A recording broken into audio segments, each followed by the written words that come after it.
Iya, Kak. Oke, Rahmat, sebagai perwakilan teman-teman budaya, saya ingin mendapatkan sedikit gambaran bagaimana kemudian tadi kan teman-teman sosial sudah memberikan contoh di Sulawesi itu ada kehadiran orang ketiga untuk menyelesaikan masalah ini. Jadi menurut keilmuan budayaan ya, karena budaya kan berbeda-beda di mana-mana kan berbeda ya. Di Indonesia barangkali ada orang ketiga, tapi di luar sana apakah ada orang ketiga gitu kan? Belum lagi mereka yang kawin lari gitu kan. Wah, ini susah juga ini kan. Jadi gimana teman-teman budaya menyikapi ini?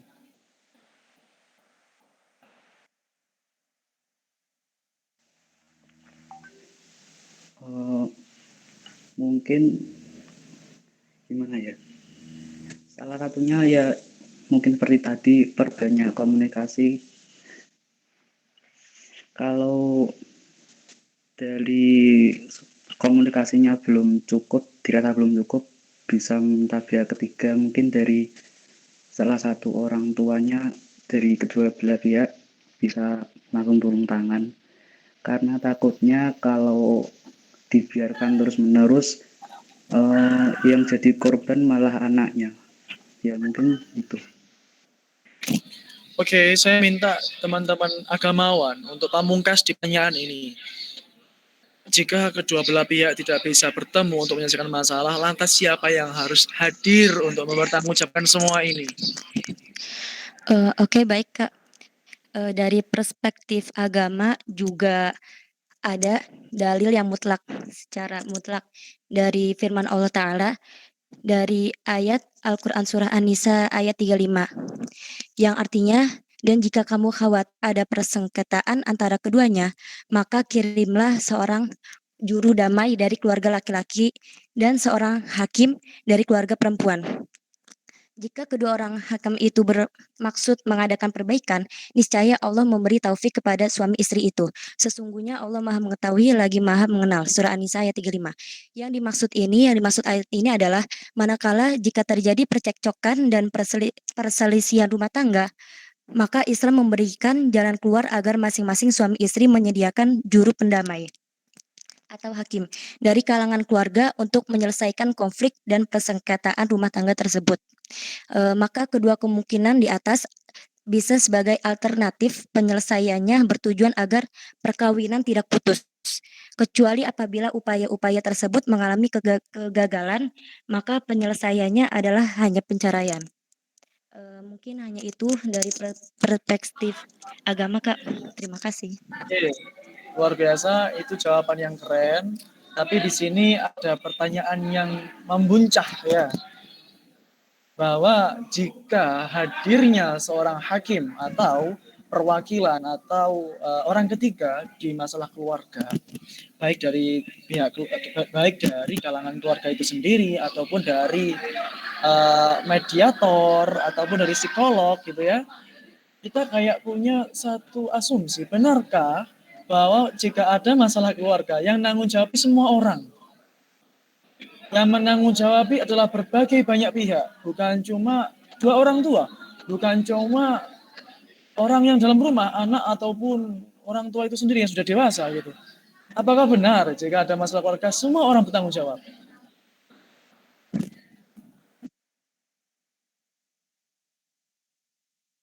Saya memperkenalkan. Oke, dari teman-teman agamawan ya. Tadi Vika ini jadi mau bicara juga. Vika dari mana? Bentar-bentar ya, Ramadan. Vika? Halo Vika? Vika tadi sudah berbicara dari perspektif apa? Budaya. Budaya, oke. Teman-teman semuanya saya boleh minta tolong ya.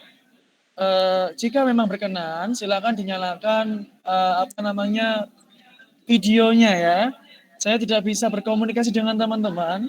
Saya tidak tahu yang berbicara ini cewek ataupun cowok. Saya khawatir namanya Vika itu ternyata cowok ya. Nggak apa-apa, silakan dinyalakan aja. Bagi yang masih rebahan silakan duduk ya. Bagi yang masih belum memakai kerudung silakan pakai selimut.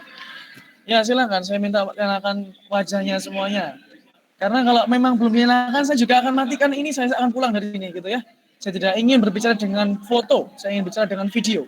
Silakan dinyalakan.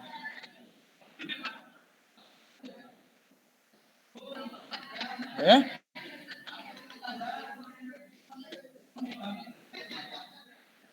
Oke, yang sisanya saya minta untuk segera dinyalakan. Tanya, ya, tolong ditahan jawab. Ulangi lagi ya. Kita sudah punya premis bahwasanya tadi hadir yaitu golongan ketiga, ya, orang ketiga, kalangan ketiga untuk menyelesaikan masalah keluarga. Benarkah jika masalah keluarga ini muncul, maka yang bertanggung jawab adalah segala aspek, orang dalam, orang luar, dalam keluarga, orang luar keluarga. Benarkah seperti itu? Dijawab. Saya ingin nunjuk lagi dari teman-teman kalangan perspektif psikologi.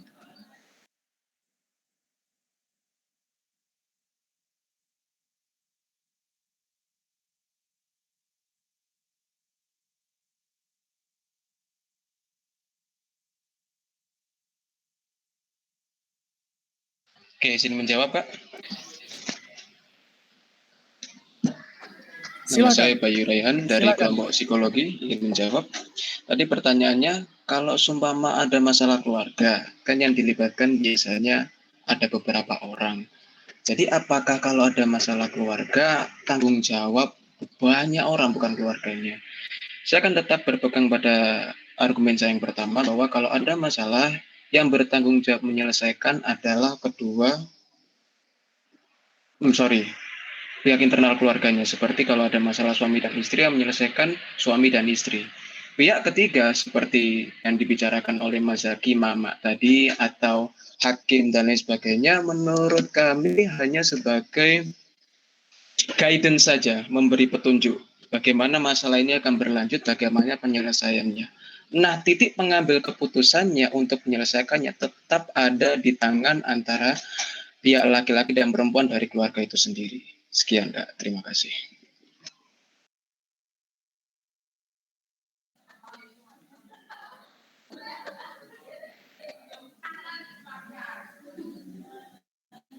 Oke, dari detik ini saya biarkan kalian untuk saling berdebat satu sama lain. Ya, silakan angkatan A, silakan katakan, Kak, saya ingin membantah apa yang disampaikan sama teman sebelah. Silakan, nggak apa-apa. Ya, tanpa saya ingin itu dengan berbagai pertanyaan lagi. Lihat adanya kontradiktif di sini. Bagi teman-teman yang ingin bertengkar, jangan membawa celurit, silakan membawa argumentasi yang hebat. Oke? Oke? Baik ya, saya ingin menyimpulkan satu pernyataan dari teman-teman psikologi. Entah beliau Bayu mewakili teman-temannya atau mewakili pendapatnya, saya nggak tahu. Ya, tapi yang ingin saya katakan di sini adalah Bayu tetap mengatakan bahwasanya jika masalah terjadi, tetap yang bertanggung jawab adalah internal. Adapun eksternal hanya sebagai guidance atau pengarah atau itu yang menunjukkan jalan terbaik seperti itu. Bagaimana teman-teman yang lain menanggapi? Saya rasa ini harus dibantah. Kak, izin menyanggah. Jadi Silakan. begini. Silakan Bayu. Ya. Silakan berbicara dengan teman-teman. Saya mulai, Kak.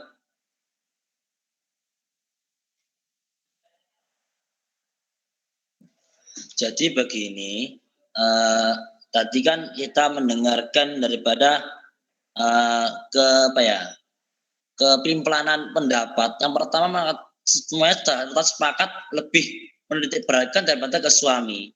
Terus tiba-tiba ke masalah kedua, kok tiba-tiba kok mengaitkan Mama tadi, mengaitkan daripada hakim tadi, mengaitkan ke keluarga daripada seperti mertua atau semacam yang lain.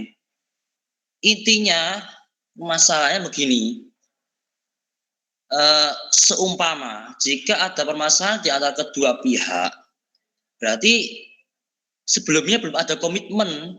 Kalau seandainya ada pergesekan ya, jadi kan pendapat kita semua kan sepakatnya bahwasanya semua bertanggung jawab, tapi menitik beratkan kepada suami.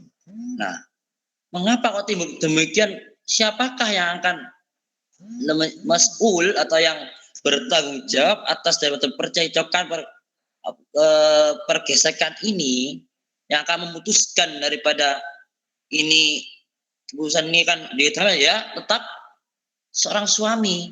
Nah, kan sebelumnya makanya sebelum ayat itu terpotong kan bahwasanya disebutkan ar-rijalu qawwamuna 'alan nisa'i bima faddala Allah ba'dha 'ala ba'dhin wa bima anfaqu min amwalihim.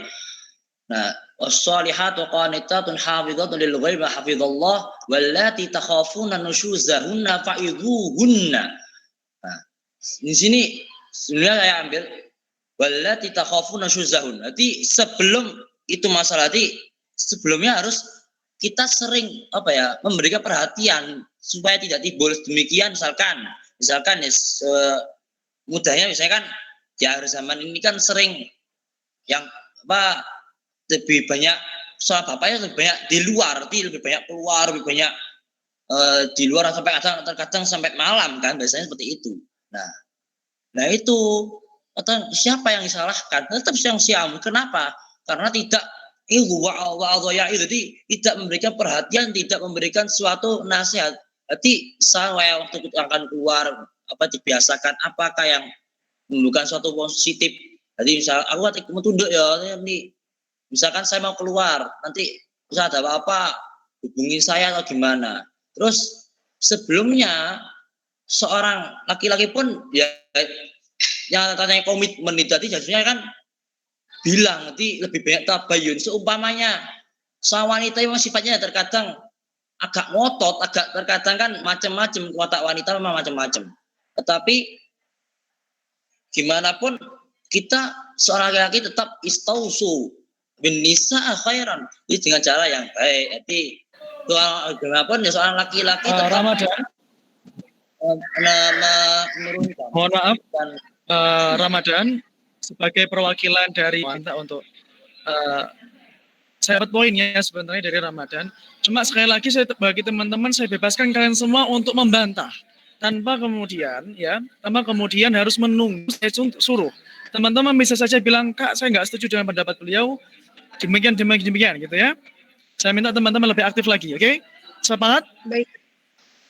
Jika tidak aktif saya keluarkan dari sini. Kalau nggak keluar ya nggak apa-apa di sini aja gitu ya.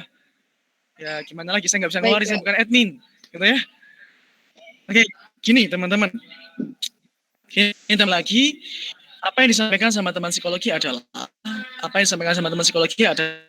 bahwa yang bertanggung jawab tetap adalah internal. Suami, istri ya itu internal lah. Tetap seperti itu. Adapun yang di luar adalah guidance. Teman bagaimana kemudian menanggapi ini? Gitu. Saya rasa dari teman-teman agamawan boleh menjawab seperti itu. Ya, tapi saya merasa teman-teman ada yang ngempet-ngempet pengen ngomong tapi nggak ngomong-ngomong. Ngomong saja. Kalau nggak suka ngomong. Saya nggak suka dengan Al-Quran. Misalnya gitu. Nggak apa-apa. Memang agak berat, nggak kafir sedikit ya nggak apa. Saya nggak setuju dengan pendapat disampaikan sama teman-teman. Saya rasa itu terlalu konservatif misal seperti itu. Kami sebagai teman-teman feminis seperti ini nggak apa-apa, sampaikan saja, gitu ya. Ayo lebih semangat lagi, bakar semangatnya. Kalau nggak bakar saya bawa bensin. Monggo mulai lagi. Gimana pendapat teman-teman semuanya tanpa saya minta teman-teman sampaikan tadi. Ya, sekarang saya dari feminis sendiri kurang menyetujui tentang perihal dominasi seorang suami 100% dalam rumah tangga, tetapi karena dengan dalil-dalil tersebut kemudian seorang istri menjadi tidak memiliki keamanan untuk menyelamatkan hak-haknya untuk mendapatkan keamanan, misalnya adanya kekerasan dalam rumah tangga seperti itu. Kemudian kalau pertanyaannya tadi bagaimana lingkungan, apakah mereka juga bertanggung jawab? Saya rasa permasalahan di sini ialah bukan mengenai apakah lingkungan tersebut bertanggung jawab atau tidak, tetapi lingkungan masyarakat umum itu bukan orang yang bertanggung jawab karena mereka tidak mendapatkan konsekuensi dari apa yang terjadi dalam permasalahan tersebut. Jadi lingkungan dan masyarakat bukan pihak yang bertanggung jawab, melainkan pihak-pihak yang berpengaruh, yang bisa mempengaruhi juga Oleh karena itu mereka bisa menjadi pengawal, menjadi mediator seperti itu.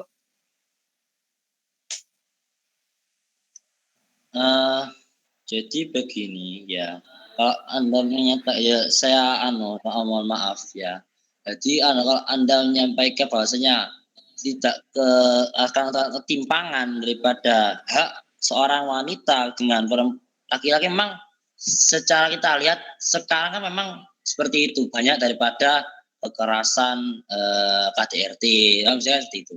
Nah itu gimana? Nah gini, sesungguhnya aspek agama kita itu sudah memberikan memberikan peringatan, memberikan suatu pesan.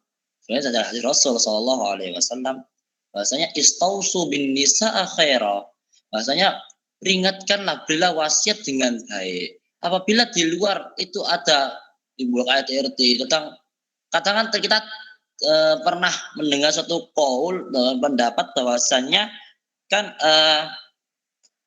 ada pendapat memang seorang wanita apabila begini tak patuh dengan suami maka akan boleh dipukul. Nah, jadi begini, memang ada pendapat seperti itu ada, tetapi diambil dengan cara dengan cara yang terbaik. Memang cara memang boleh, tapi ada cara yang terbaik, yakni bil al khairah. Karena Rasulullah itu telah memesan bahwasanya wanita itu tak diciptakan daripada tulang rusuk yang bengkok. Apabila kita terlalu menekan, akan patah. Seperti itu sudah dipesankan oleh seorang dalam hadis Rasulullah Shallallahu Alaihi Wasallam. Jadi begitu. Jadi apabila kadang kita melihatnya ini bukan, maksud saya itu bukan bukan menitik bahwasanya laki berkuasa, bahwasanya itu berat memarah-marahi, berat memukul, bukan seperti itu. Jadi jika ada seorang suami seperti itu, berarti lakinya itu kurang becus seperti itu. Berarti kurang bijaksana dalam mengambil keputusan. Kalau laki gak mau mukul itu, jadi kurang mengambil keputusan dengan bijak. Seperti itu. Jadi harus, makanya kan sekarang kan ada daripada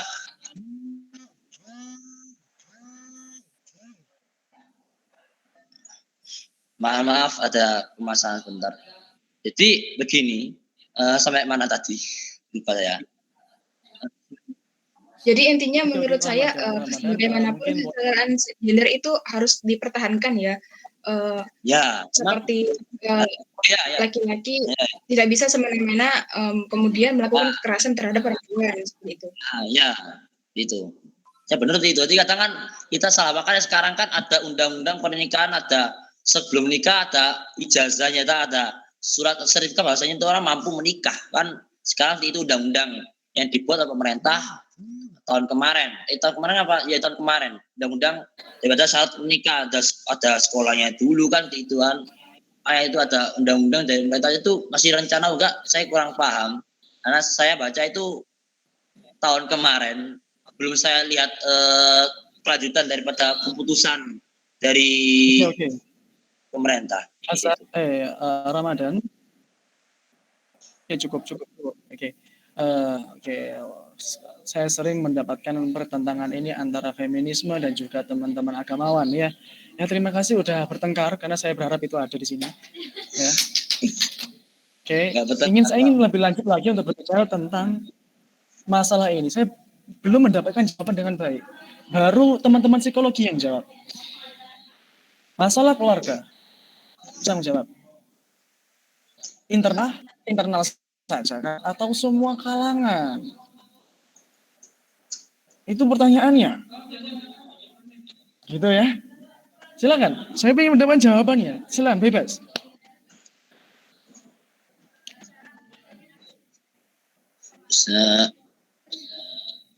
Kan sudah jawab tiga.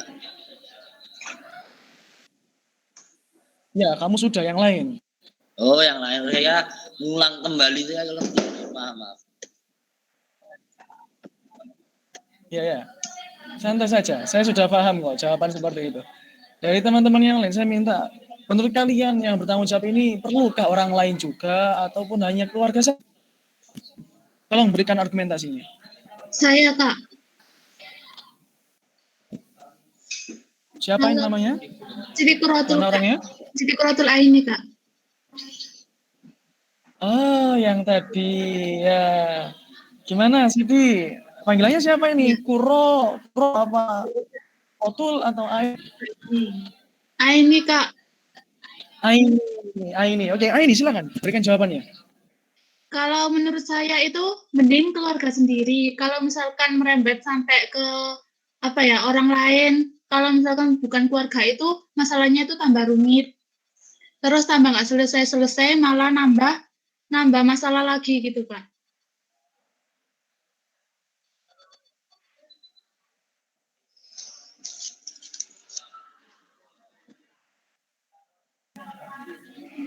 Oke, dari teman-teman yang lain.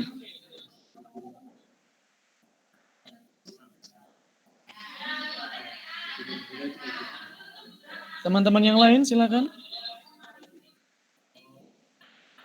Nah, saya ingin berpendapat. Oke, sebutkan nama. Alaman Pramudita. Oh, kita lagi. Oke, nggak apa-apa, silakan. Dari kita dari psikologi ya? Feminisme. Oh, feminis. Oke, saya harap jawabannya lebih melawan agama ya. Mohon maaf saya bercanda kan. Oke. Gini ya, sebenarnya sebuah permasalahan itu muncul dari dalam gitu. Jadi penyelesaian masalah tersebut harus dari dalam. Seperti itu.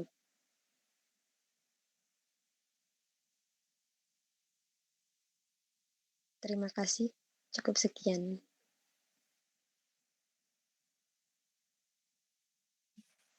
Oke, terima kasih buat teman-teman semua. Terima kasih buat saya udah ingin pertanyaan pamungkas. Saya tidak peduli nanti bagaimana pendapat dari agamawan atau pendapat dari teman-teman feminis. Saya ingin bertanya, yang menikah siapa? Suami dan istri. Suami istri. Oke, yang hadir di pernikahan siapa? Keluarga. Wali dan saksi. Keluarga dan tamu yang diundang. Suami, istri, Oke, penghulu, saya wali. ingin fokus pada siapa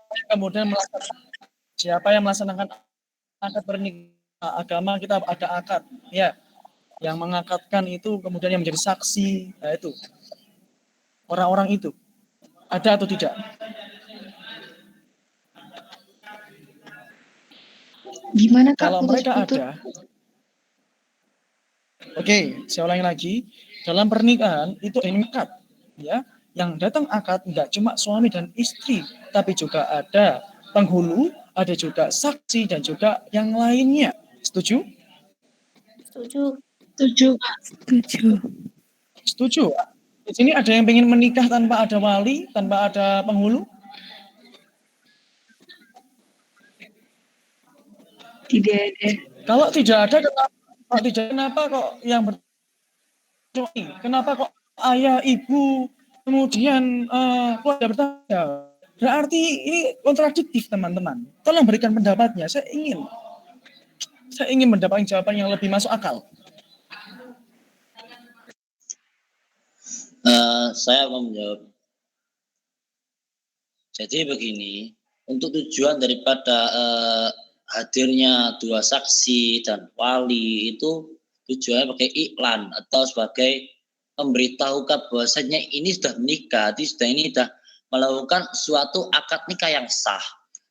Apabila jika tidak ada seperti itu, misalnya tidak ada saksi, tidak ada wali, kan akan timbul suatu fitnah yang amat besar dan pastinya kan pasti manusia saja kan gampang mudah menilai dari zahir, kelihatan sedikit saja mas, tapi cuma sekarang memang kayaknya udah biasa, tapi itu seharusnya kurang, itu sangat luar biasa menurut kita itu. Jadi tujuan mengapa kok hadirnya daripada dua saksi dan timbulnya wali. Nah, wali tujuannya apa? Wali kan yang diwajibkan hanya wali wanita, hanya wali yang perempuan. Tujuannya yaitu untuk mengetahui, untuk menyetujui dari pernikahan seorang anak itu tadi. Jadi untuk bukti ridho, ini saja jangan cara lamaran itu dalam khutbahnya jadi dibuktikan.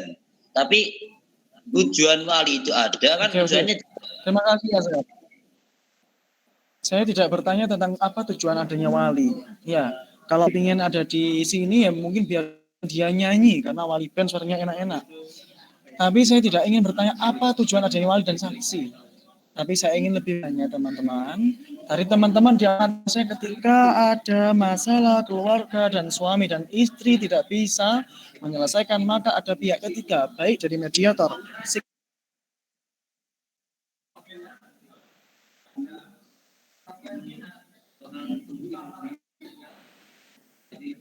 Saya ulangi lagi. Tadi mengatakan dengan sepakat bahwasanya ketika ada masalah keluarga, maka yang hadir untuk menyelesaikan suami dan istri. Tatkala tidak bisa, maka hadir orang ketiga. Seperti itu. Yaitu dari psikolog, mediator, ataupun keluarga itu sendiri. Setuju semuanya tadi seperti itu? Ya, tiga dari mediator. Setuju. Bahkan tadi teman-teman agamawan sampai membawa ayat surat An-Nisa ayat 35. Wa in khiftum shiqaqa bainihima fab'athu hakaman min ahli wa hakaman min ahliha in yurida islaha ila akhirih. Saya bukan tidak hafal ayatnya, tapi saya lupa itu artinya apa saja. Tapi saya meyakini bahwasanya antara ayat pertama sama ayat kedua itu saling menyambung. Bahkan di ayat-ayat yang lain pun ada pelengkap. Di ayat 4 menekankan bahwasanya jika istri yang melakukan nusyuz maka sang suami harus seperti ini. Bagaimana jika suami yang nakal? Kita ayatnya mana? Ayat yang lain berbicara. Teman-teman, saya ingin kembali kepada topik kita pada malam hari ini. Yang pertanyaannya adalah siapa yang bertanggung jawab? Suami dan istri kah saja atau orang lain juga? Tadi mengatakan orang lain hadirkan solusi dan juga menolong. Lantas kemudian sekarang orang lain tidak, ini maksudnya gimana? Kalau nggak bertanggung jawab, kenapa harus hadir menyelesaikan? Tolong diberikan jawaban yang masuk akal.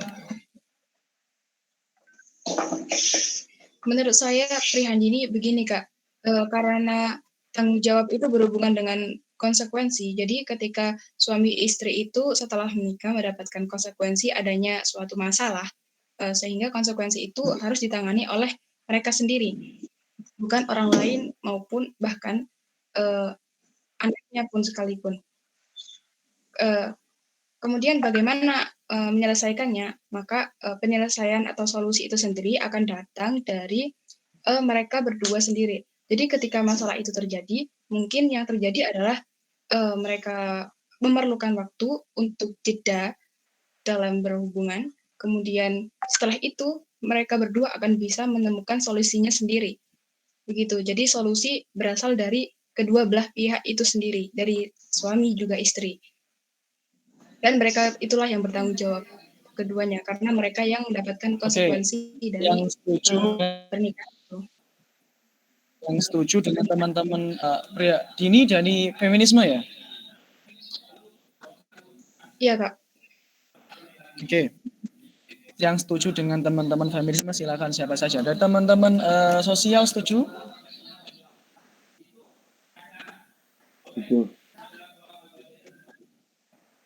Oke, dari teman-teman psikolog setuju soalnya suami dan istri? Setuju, Kak. Teman-teman budayawan, gimana?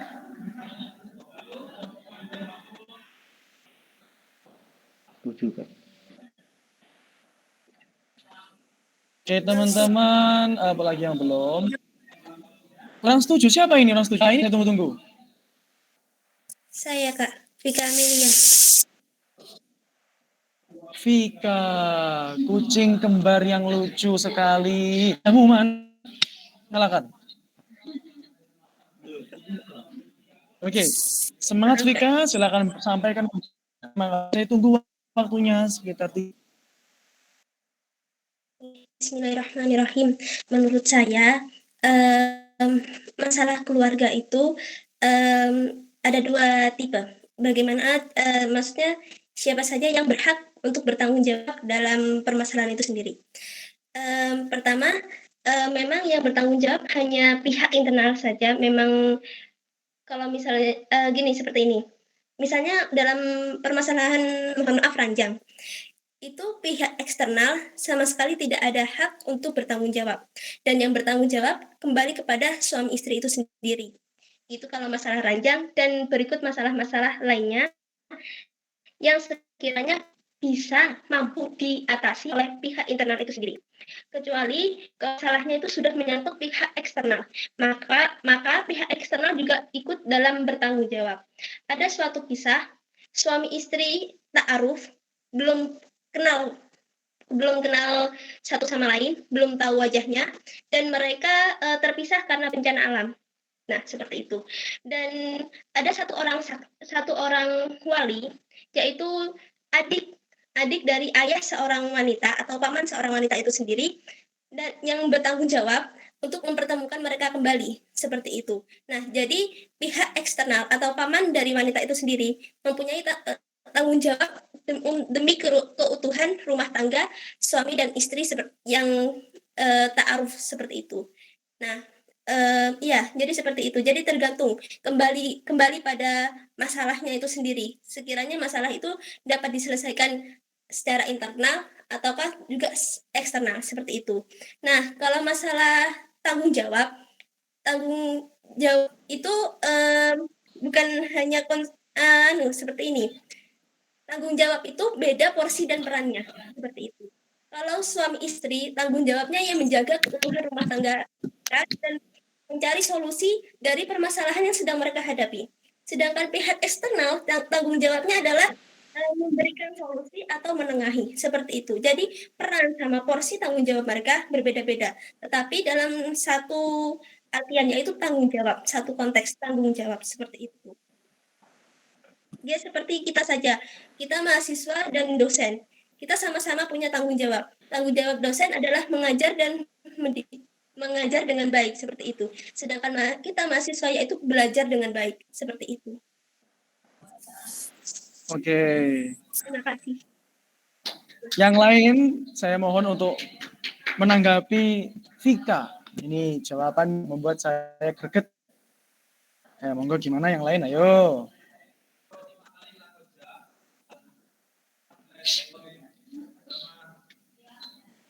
Oke. Dan tunjuk satu orang untuk berbicara. Izin menyampaikan tanggapan Mas Fadil. Oh, saya kira Mada Selatan berbicara. Mengenai yang bertanggung jawab tadi, seperti orang internal kemudian eksternal, bisa kita umpamakan dengan diri kita. Kan diri kita itu kan bertanggung jawab, kita sendiri bertanggung jawab terhadap apa yang diri kita sendiri lakukan. Nah, tentunya kalau ada satu permasalahan, tentunya diri kita sendirilah yang menyelesaikannya atas petunjuk Allah Subhanahu wa taala. Nah, ketika diri kita sendiri belum mampu menyelesaikan permasalahan yang kita hadapi, tentunya kita meminta bantuan kepada orang lain, misalkan kepada orang tua, kepada orang yang ahli psikolog. Nah, seperti itu. Tentunya, jadi di dalam hal ini seperti ini kan yang bertanggung jawab adalah diri kita, kan tetapi apabila suatu permasalahan tidak mampu kita handle sendiri, kita meminta bantuan kepada orang lain. Nah, seperti itu juga dengan tanggung jawab di dalam keluarga itu. Yang bertanggung jawab adalah suami dan istri, sebagaimana dikatakan oleh Mas Bayu tadi, bahwasannya apabila ada suatu permasalahan mereka yang menyelesaikan, kemudian walaupun datangkan pihak ketiga, tetap titik keputusannya adalah mereka berdua juga. Nah, sama itu dengan diri kita. Kalau karena diri kita yang bertanggung jawab terhadap apa yang kita lakukan, kalaupun ada masalah yang tidak mampu kita lakukan sendiri, tentunya kita minta bantuan kepada orang lain. Mungkin hanya itu yang dapat saya sampaikan. Terima kasih. Oke. Saya tidak sama sekali memberikan satu contoh yang detail sebenarnya teman-teman mengenai satu kasus tertentu yang manapun, tapi saya sudah mendapatkan dua perspektif yang berbeda. Oke teman-teman semuanya, kalian telah melewatkan satu hal yang paling penting dalam diskusi kita hari ini. Apa makna tanggung jawab dalam rumah tangga?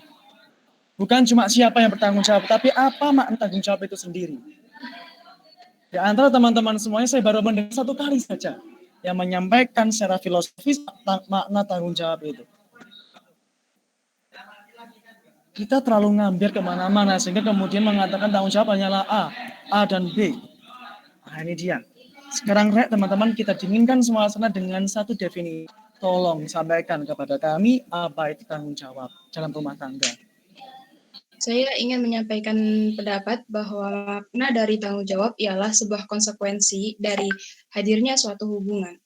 Tanggung jawab dalam rumah tangga, maknanya ialah sebuah konsekuensi yang akan didapat oleh kedua pasangan tersebut selama menjalani menjadi suami istri. Kemudian untuk bertanggung jawab, mereka harus bisa melalui itu sebagaimana baiknya, bukan sebagaimana mereka merasa benar, tapi bagaimana mereka bisa melalui itu dengan baik, tidak dengan sesuatu yang buruk. Begitu. Jadi tanggung jawab adalah konsekuensi. Intinya adalah konsekuensi yang akan didapatkan oleh pihak yang mana melaksanakan hal itu.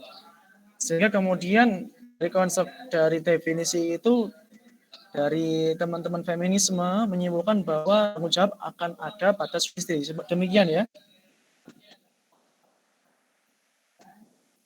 Ya, begitu, Kak. Oke. Jadi gini teman-teman, saya ingin sedikit bagaimana kita. Yang pertama memang kita harus menentukan satu definisi, kemudian kita akan jatuh pada butir-butir detail siapa yang bertanggung jawab, bagaimana cara mempertanggungjawabkannya. Paham semuanya? Paham.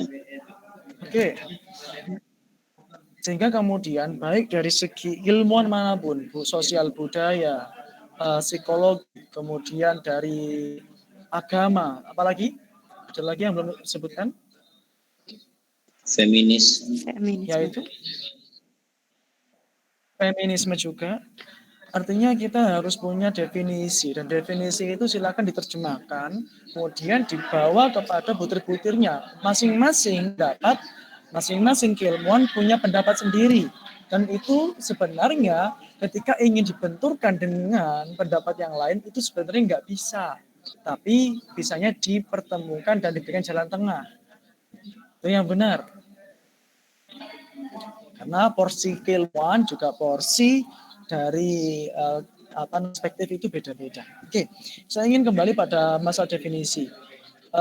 Saya ingin dengar dari Vika sendiri. Vika tadi mengatakan bahwa tanggung jawab itu kasuistik, tergantung bagaimana kasusnya, tergantung bagaimana masalah itu timbul. Lantas bagaimana makna dari tanggung jawab itu sendiri? Vika, bila bisa diberikan penjelasannya?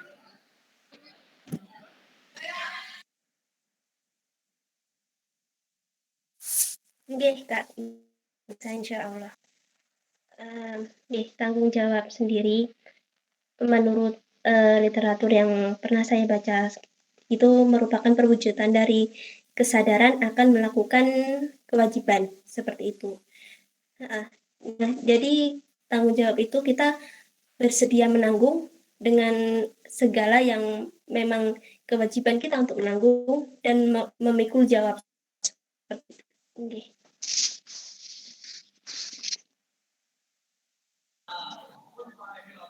Jadi ada unsur kesediaan di situ.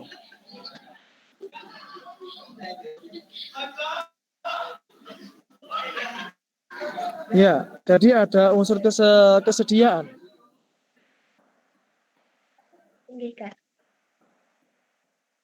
Oke. Kalau nggak bersedia berarti nggak perlu bertanggung jawab. Kalau nggak bersedia berarti tidak bertanggung jawab. Ada tanggung jawab tapi tidak bertanggung jawab, seperti itu.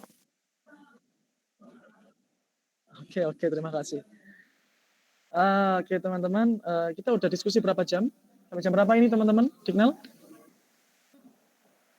Oh, sampai 30. Oke. Baik, saya ingin memberikan satu kasus baru.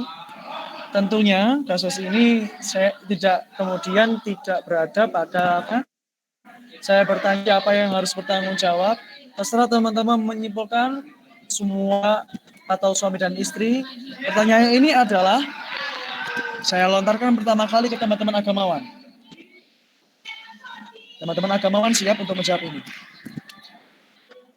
Definisi Insya Allah pernikahan. siap. Definisi pernikahan.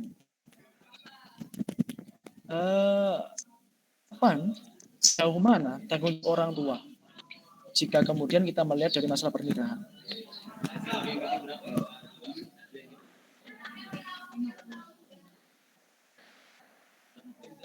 Sekali lagi, sejauh mana tanggung jawab orang tua jika kita lihat dalam hubungannya dengan masalah pernikahan anaknya?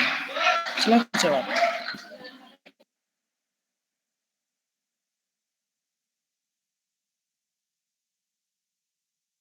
Coba diulangi, nggak kurang jelas ini. Baik, buat teman-teman semua yang ada di kelompok agamawan, silakan teman-teman yang lain membersihkan jawaban ya.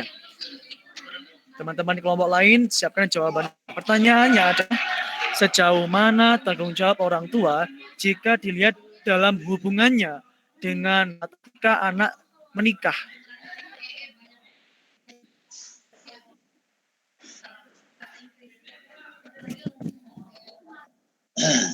Jadi untuk hubungan daripada jika setelah menikah ya, jika setelah menikah antara suami istri atau dalam bawahnya setelah menikah itu tetap mempunyai kewajiban untuk daripada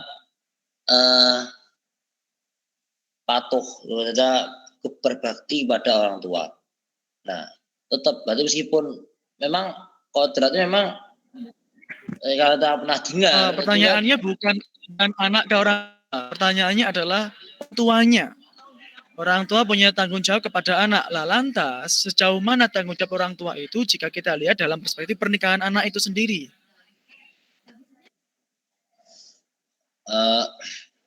Untuk sejauh mana daripada tanggung jawab orang tua, jadi tetap memberikan memberikan jalan terbaik. Kan setiap daripada kita mengunjungi orang tua kan setiap hari pastinya kan orang tua pasti tetap menyoroti, tetap melihat, karena orang tua biasanya melihat seorang ini ya, kita ini ya bagaikan anak kecil, jadi tetap dalam perhatian, ini tetap dibimbing, dilihat terus, terutama kan apalagi suami kan orang tuanya dua, ya mertua ya juga orang tua kandung, jadi kan tetap membimbing, tetap melihat perkembangannya juga, seperti itu. Kalau sepaham saya begitu, kalau salahnya ya Allah alam. Oke. Ramadan Al-Azhar sudah menikah? Belum. Semoga segera menikah ya. Oke Kak, dari perspektif agama menambahkan sendiri sejauh mana orang tua, silakan. Sejauh mana kewajiban orang tua terhadap anaknya jika anak itu menikah. Jadi anak memang merupakan karunia Allah Ta'ala yang diamanahkan kepada setiap orang tua. Jadi semua orang pasti mendambakan anak yang baik, soleh, pintar, sukses, dan juga berbakti kepada orang tua. Oleh karena itu orang tua dituntut dan wajib untuk mendidik anaknya penuh dengan tanggung jawab. Jadi masa depan anak bergantung pada pola asuh dan pendidikan yang diberikan orang tuanya. Sebagaimana ada firman Allah Ta'ala yang berbunyi, ya ayyuhalladzina amanu qu anfusakum wa ahlikum naron wa quduhan nas wal hijarah. Yang kurang lebih orang tualah yang yang akan menjadikan anaknya itu seperti apa ke depannya, dan juga anaknya itu yang akan masuk neraka atau surga, yaitu tergantung orang tuanya sendiri. Jadi memang wajib untuk orang tuanya untuk mendidik anaknya sejak dini sebelum menikah. Kurang lebihnya kayak gitu, Kak. Jadi setelah menikah tanggung jawabnya hilang atau masih ada nih ceritanya? Sebenarnya masih ada, tetap membimbing untuk menuntun ke jalan yang benar. Tetapi membimbingnya itu ya tetap diserahkan kepada anaknya itu sendiri. Jadi memang kewajibannya itu peran orang tua sebelum menikah sebenarnya. Dan setelah menikah sebenarnya masih Oke. bisa dituntun ya. Tetapi ya itu kewajibannya. Ya, Izin menyanggah ini boleh? gimana kok? Kayaknya saya mendengar suara. Silakan Zaki Ramada. Gimana Kalau Zaki? dari sudut pandang saya, kalau seperti itu rasanya kurang tepat ya. Karena kalau kan misalkan kalau pertanyaan dari Bang Fadil kan tadi gini, apakah tanggung jawab dari orang tua itu terhadap anak yang menikah apakah masih ada atau tidak lagi? Kalau misalkan saya ambil contoh misalnya Ramadan. Ramadan dia sudah mempunyai anak. Kemudian anaknya itu menikah, apakah anaknya itu masih tanggung jawab Ramadan atau tidak? Apakah begitu maksud pertanyaan Bang Fadil? Bang Fadil, apakah begitu maksud pertanyaannya? Saya pertama kali, kemudian saya tanyain balik. Saya punya pertanyaan, tanyain balik sama pertanyaan lagi. Luar biasa. Enggak, Saya pertama kali maksudnya, Bang. digini kan. Maksudnya, Saya apresiasi. Iya. Yang nggak paham pertanyaannya itu jenengan atau saya? Bagaimana, Bang? Yang nggak paham pertanyaan itu saya atau jenengan? Saya, Bang. Jadi saya barusan memberikan contohnya itu. Apakah yang saya contohkan itu sudah sesuai dengan maksud pertanyaan dari Abang atau tidak begitu? Saya tidak memberikan maksud pertanyaannya. Saya hanya memberikan pertanyaan secara umum. Oke. Sejauh mana bahwa seorang orang tua terhadap anaknya dan masalah pernikahan. Jadi begini, jawabannya seperti ini. Kan kalau dalam pernikahan itu bapak ayah dari pihak istri kan sudah jelas-jelas dalam ijab kabul menyatakan kepada pihak suami dari anaknya bahwasanya dia menyerahkan anaknya kepada si suami tersebut dan suami pun menerimanya. Ini berarti mengandung makna bahwasanya ada penyerahan tanggung jawab dari orang tua si anaknya ini kepada pihak suami. Nah, begitu maksudnya, Bang. Jadi sedikit agak bertentangan lah dengan yang dimaksud oleh pendapat oleh kelompok yang agama tadi. Oke, ini jam berapa? Karena saya dikontrak sampai jam 9.30. Ini jam berapa sekarang?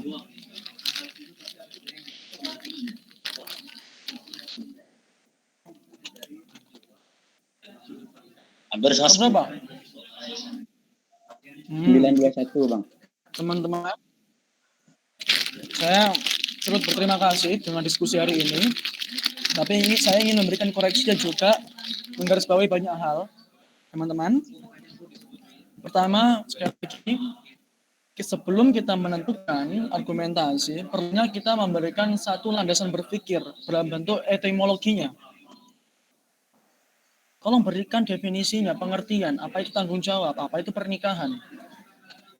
Kemudian ketika kita sudah menyebut pernikahan adalah perpindahan tanggung jawab dari seorang ayah kepada mempelai laki-laki atau suami, maka tanggung jawab akan berada penuh pada suami. Misal kayak gitu. Itu perspektif yang dari mana misal? Itu dari agama. Oke, seperti itu. Dari sosial, menanggapi bahwa pernikahan adalah bertemunya antara keluarga laki-laki dan keluarga perempuan dalam rangka untuk menyatukan dua insan ini. Maka tanggung jawab akan penuh pada kedua keluarga ini untuk menjaga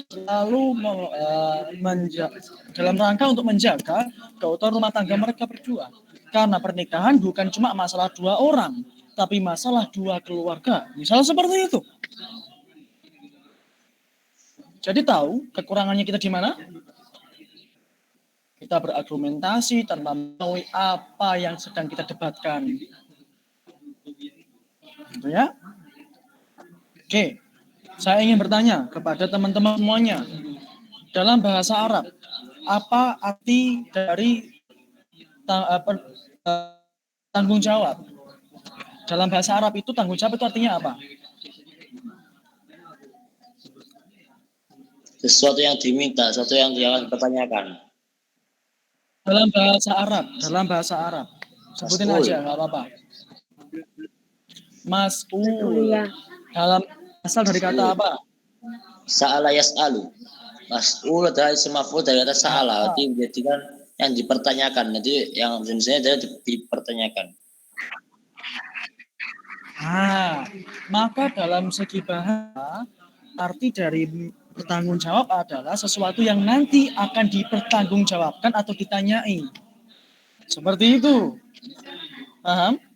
Maka sebelum kemudian pertanyaan ini dijawab, siapa yang bertanggung jawab, maka ayo definisi apa itu tanggung jawab. Tanggung jawab itu kalau dalam segi bahasa Arab dari gini-gini. Kalau dalam bahasa Inggris, responsibility. Respons, ketika kita bisa merespon. Berbeda teman-teman, bahasa. Secara bahasa, kalau bahasa Arab itu kalau kemudian salah yasulu, kemudian kalau bahasa Inggris response, itu berbeda. Nah, andai kata teman-teman mau mendalami itu dalam segi etimologinya, filsafatnya, teman-teman akan mendapatkan jawaban. Sekali lagi, saya hanya mendengarkan jawaban apa itu tanggung jawab dari satu orang saja. Gitu ya. Paham semuanya, teman-teman? Saya sudah pada di ujung waktu diskusi ini. Saya rasa saya hanya ingin memberikan masukan saja. Kan malam ini luar biasa karena sudah bertengkar. Saya suka sekali dengan bertengkar ini. Tepuk tangan buat kalian semuanya. Prok.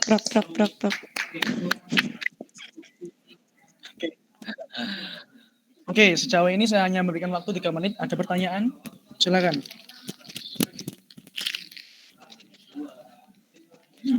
Apa, tanya aja bebas. Saya kasih waktu 3 menit. Kak, izin bertanya untuk diskusi minggu yang akan datang, apakah kelompoknya masih tetap? Kemungkinan bah. Oke, ada lagi pertanyaan yang lain? Oke, Kak, terima kasih. Sama-sama. Pertanyaan lain?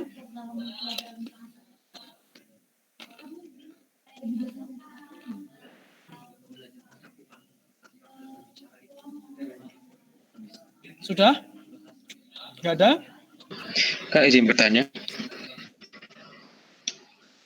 Siapa ini yang bertanya? Tadi, Pak. Silakan.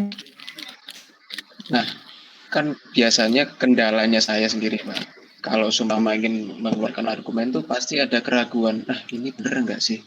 Yang ujung-ujungnya jadi minder, nggak percaya diri. Nah, pertanyaan saya, Kak, gimana sih, Kak, caranya memantapkan hati biar yakin dan percaya diri saat menyampaikan argumen? Jangan merasa ingin dilihat benar. Jangan pernah merasa ingin dilihat benar. Anda punya pikiran, Anda punya pendapat, sampai saja dalam rangka untuk klarifikasi apakah jawaban saya benar. Bukan mengatakan sesuatu yang benar, tapi katakanlah sesuatu yang supaya kita dibenarkan. Jadi jangan sampai ada keraguan. Kalau saya salah gimana? Gak apa-apa. Salah itu malah bekal untuk memperbaiki. Jadi sekali agar kita tidak pernah merasa minder, jawabannya cuma satu. Jangan pernah ingin merasa benar. Sudah nggak apa-apa, jelek, ataupun susah ngomong, ataupun salah argumentasi, bahkan sesat dalam masalah agama, nggak masalah. Selama ada yang membenarkan, selama ada yang membimbing, terimalah itu sebagai kebaikan, maka kalian akan menjadi lebih baik. Minder itu bukan masalah, yang masalah adalah nggak pernah mau ngomong. Gitu ya? Tepuk tangan buat saya. Ingin benar gitu ya, Kak. Ya, terima kasih, Kak. Izin bertanya, Bang Fadil. Oke, Zaki, silakan. Bagaimana caranya, Bang, supaya kalau menyampaikan argumentasi itu nggak belibet, kemudian nggak itu berbelit-belit. Nah, berbelit-belit. Jadi sudah sampai ke sana, balik lagi ke sini, balik lagi ke sana. Jadi supaya ada alurnya gitu, Bang. Bagaimana caranya? Belajar filsafat selesai. Silakan belajar sendiri. Saya nggak mau ngajarin.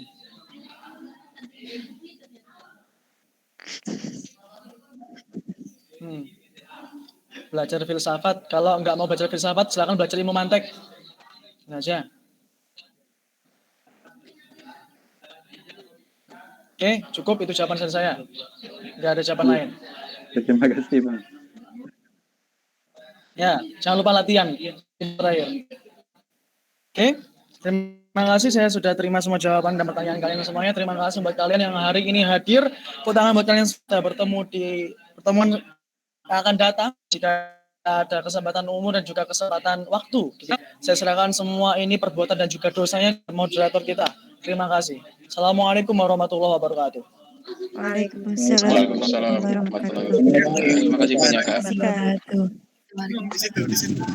Oke, baik, terima kasih atas mantik Gus kita ya, Gus Fadil Ahmad yang telah menjadi pemandu dalam diskusi malam ini. Sangat menarik sekali apa yang dibahas. Nah, saya ingin memberikan kesimpulan bahwa keutuhan rumah tangga adalah tanggung jawab siapa? Tanggung jawab kita bersama, karena di dalam rumah tangga adalah sebuah bangunan yang mana di dalam tersebut ada keharmonisan dan juga saling bertanggung jawab antara suami dan istri dan saling memiliki kepercayaan gitu. Nah, sebelum kita tutup diskusi pada malam hari ini, saya ingin berkenan kepada para partisipan untuk on cam karena sesi selanjutnya yaitu adalah dokumentasi.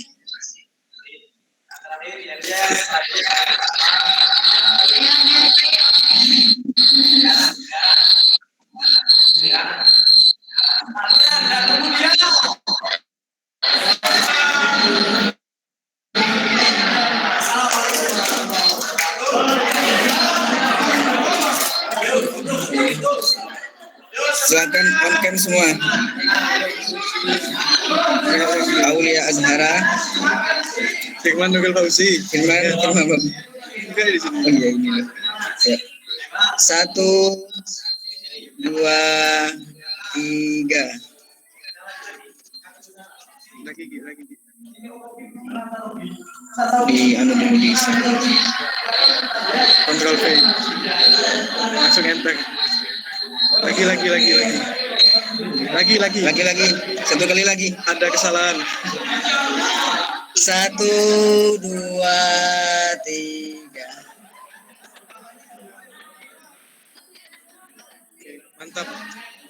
Mantap teman-teman, luar biasa diskusinya. Terakhir kita yel-yel sebagai penutup. Halaqah ilmiah kritis, saintis. Oke, baik, syukran, terima kasih. Saya sebagai moderator pada malam hari ini mengucapkan terima kasih banyak. Dan kenapa? Oh iya, ini ada pesan dari Bapak Ketua, Mas Firman, silakan.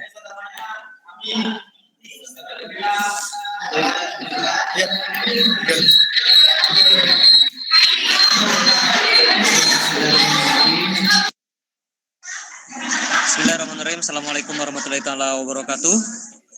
Waalaikumsalam warahmatullahi wabarakatuh. Selamat malam teman-teman semua. Ya, di sini saya mewakili teman-teman pengurus dan juga atas nama Ketua Umum UPKM Halaqah Ilmiah.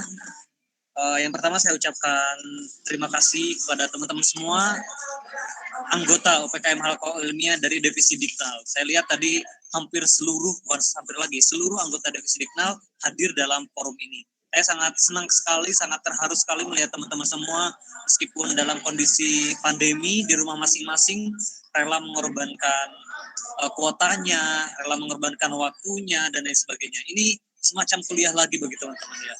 Ini sangat luar biasa sekali. Saya harapkan kegiatan ini bisa berjalan kontinu, bisa berjalan terus sampai ke akhir kepengurusan ini. Tapi meskipun nanti misalkan sudah selesai kepengurusan kita, teman-teman tetap harus jaga komunikasi, jaga silaturahmi. Kalau mau diskusi dengan teman-teman Halaqah Ilmiah lagi, monggo. Kita sangat terbuka buat teman-teman semua ya, seperti itu. Nah, saya harapkan dari pembelajaran malam hari ini, dari latihan malam ini, teman-teman bisa skill teman-teman dalam public speaking semuanya bisa lebih terasa kembali, dan saya harap ketika di kelas teman-teman dikenal ini khususnya dan teman-teman pelaku ilmiah yang lain bisa menguasai kelas, ya, bisa menguasai kelas. Bagaimana dipesankan oleh Kabid Pesantren dan Taliban yaitu Ustaz Gufron Hambali. Jadi kita harus ada bedanya sebagai seorang anggota UPKM Halaqah Ilmiah dengan yang bukan UPKM Halaqah Ilmiah. Jika UPKM Halaqah Ilmiah di kelas itu kita harus bisa lebih bukan publikasi diri dominan, harus lebih dominan di kelas itu, seperti itu ya teman-teman. Jadi tetap terus dilatih public speakingnya. Kalau ada yang masih penasaran dengan tema ini atau mau ada kasus lain atau misalkan Mas Kak saya ada permasalahan nih di kelas, saya dikasih tugas kayak gini, saya perlu diskusi, monggo teman-teman Halaqah Ilmiah terutama pengurus sangat terbuka ya. Di sini ada Mas Fadil, ada Mas Nasir, ada Mas Agi, ada Mbak Amal, ada Mbak Irianti dan lain sebagainya. Teman-teman pengurus semua di sini insya Allah sangat terbuka dengan teman-teman. Kalau teman-teman ada permasalahan apapun itu, terutama yang berkaitan dengan perkuliahan, misalkan ada yang jurusan sastra Inggris bingung dengan dengan teori ini atau dengan tema ini, monggo datengin siapa cutting kalian di Halaqah Ilmiah. Di sini ada Bu Irianti misalkan yang sastra Inggris, begitupun yang lainnya. Nah, dari yang saya lihat tadi, teman-teman yang sudah menyampaikan argumen-argumennya itu sangat luar biasa sekali, meskipun teman-teman bukan spesifikasi di bidang tersebut. Misalkan tadi masalah pernikahan, yang lebih muncul itu sebenarnya harusnya itu dari anak hukum keluarga Islam. Tapi ini bukan hukum keluarga Islam pun bisa menyampaikan idenya, bisa menyampaikan gagasannya, pendapatnya, itu sangat luar biasa sekali.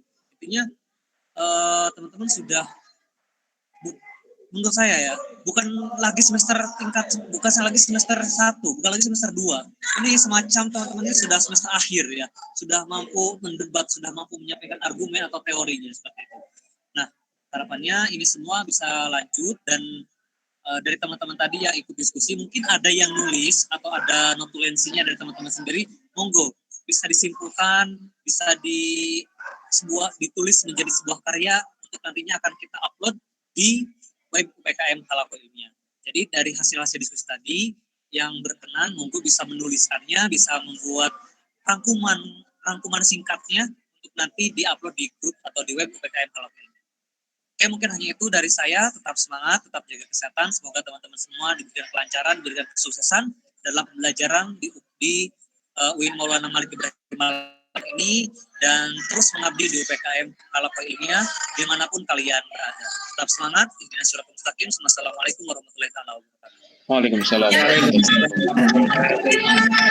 Terima kasih atas ketua yaitu Mas Firman Fauzi telah memberikan motivasi kepada peserta, dan saya harap semoga diskusi selanjutnya bisa tambah aktif dan juga menggebu-gebu di dalam memberikan argumentasi dan juga gagasan. Oke, syukran jazilan. Assalamualaikum warahmatullahi wabarakatuh. Waalaikumsalam warahmatullahi wabarakatuh. Terima kasih banyak, Kak. Terima kasih. Terima kasih banyak. Keren banget loh, banget, sumpah. Good job.